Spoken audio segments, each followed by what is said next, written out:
The day I heard the words, "You have cancer," I had an appointment already scheduled with my breast surgeon, and she was awaiting the results of my pathology from the stereotactic biopsy, where they took over 30 samples of breast tissue from 2 different sites. The pathologist was being so thorough because there were such an array of different types of cancer that he was finding in each one of the samples, that my pathology report was 19 pages long, and it was delaying that report from being sent to my doctor. So at the time of the appointment, she didn't have a final report. She had a preliminary report. And we discussed the options at that point, but at every point it was, if this comes back as a final, you definitely have cancer, these are our options. And so the mindset of, there's still a small chance of hope that this is not cancer, that there's some sort of, mix up, or there's some sort of determining factor that hasn't been uncovered up until now that they're gonna find, and they're gonna tell me that this isn't the case.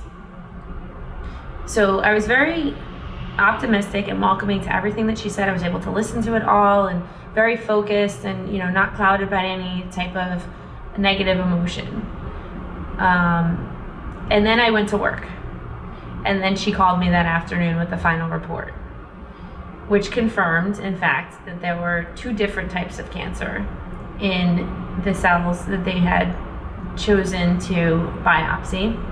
She was very technical about it, because there were 2 different types of cancer. She wanted to be very clear on everything that they found, and being that there were so many samples, and they wanted to be thorough, they tested every single sample came back, both LCIS, DCIS, stage 0, stage 1. So it was still early stages. They were not worried about it at all. This is something that we can take care of.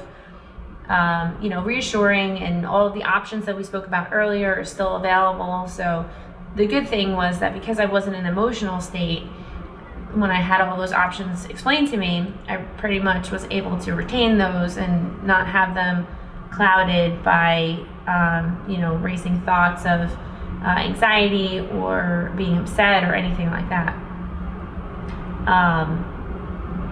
I would say that experience wasn't too bad. The worst experience had to be after several months of surgery, and finally hearing that I needed to see a oncologist because it was also present in my lymph nodes. And sitting down with the oncologist for the first time in order to assess my personal situation so that he could come up with a treatment plan. And he's just ticking things off. And this is a great man that I trust with my entire life. Taking things off, and he's just speaking off himself as he's going through it and saying, okay, stage 3A. Now, up until now, I had been told stage 0, stage 1. But what I hadn't been informed of, even through my mastectomy, even through biopsying my lymph nodes, was that I had been escalating the rungs of the stages of cancer throughout every bit more that they found.